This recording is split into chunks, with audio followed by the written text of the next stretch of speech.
It's Quincy Reviews, fair use only, fair use only. As a movie star, Gerard Butler owns January the way Will Smith once owned Memorial Day, and the Meg films own August.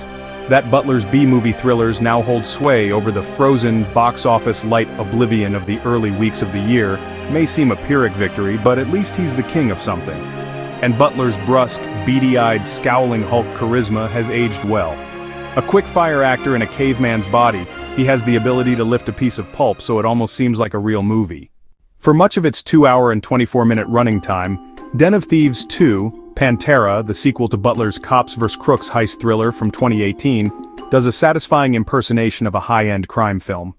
If you want to know what makes Butler a commanding genre bruiser, look no further than the way he smokes on camera, dragging on a cigarette as if he were sucking the tobacco right into his soul.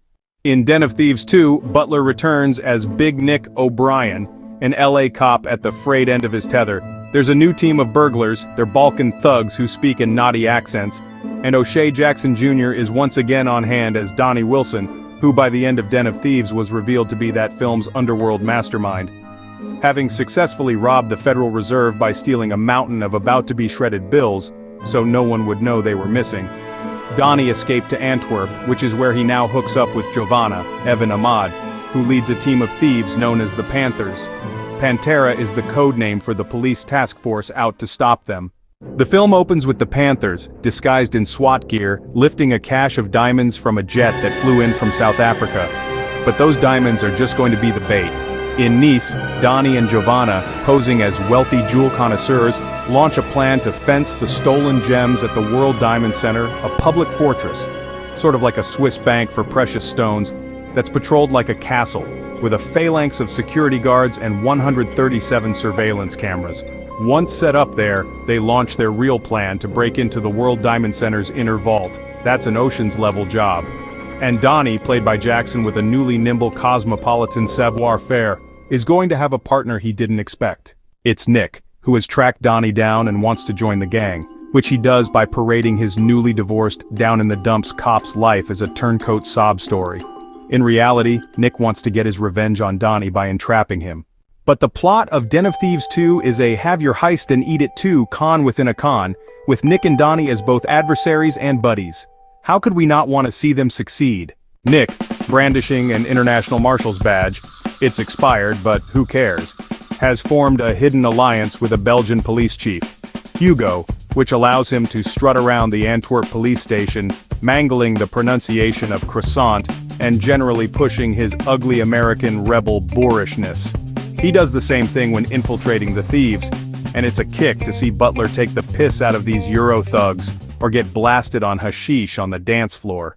The writer-director Christian Gudegast staged the first Den of Thieves as a solid imitation Michael Mann film. It was like an overboiled heat, at least until the movie succumbed to more and more preposterous plotting. Den of Thieves 2 is smoother and more all-of-a-piece, with a story that skips around European cities and pauses for a subplot about Sardinian mobsters who lost a giant pink rock in the jet heist. They drop Nick and Donnie into the ocean as a threat about what will happen if they don't get it back.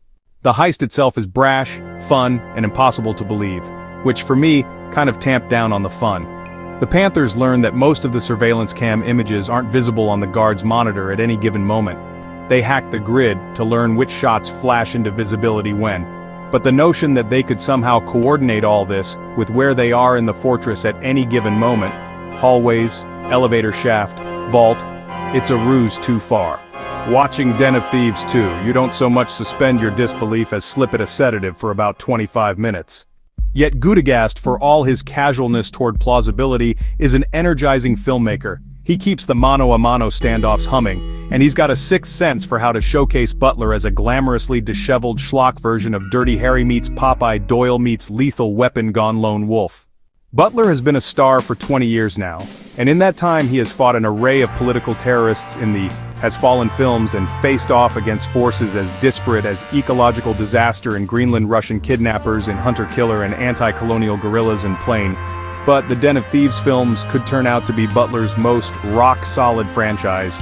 There's something old that's also new heist movies with a death wish. It's Quincy Reviews, baby.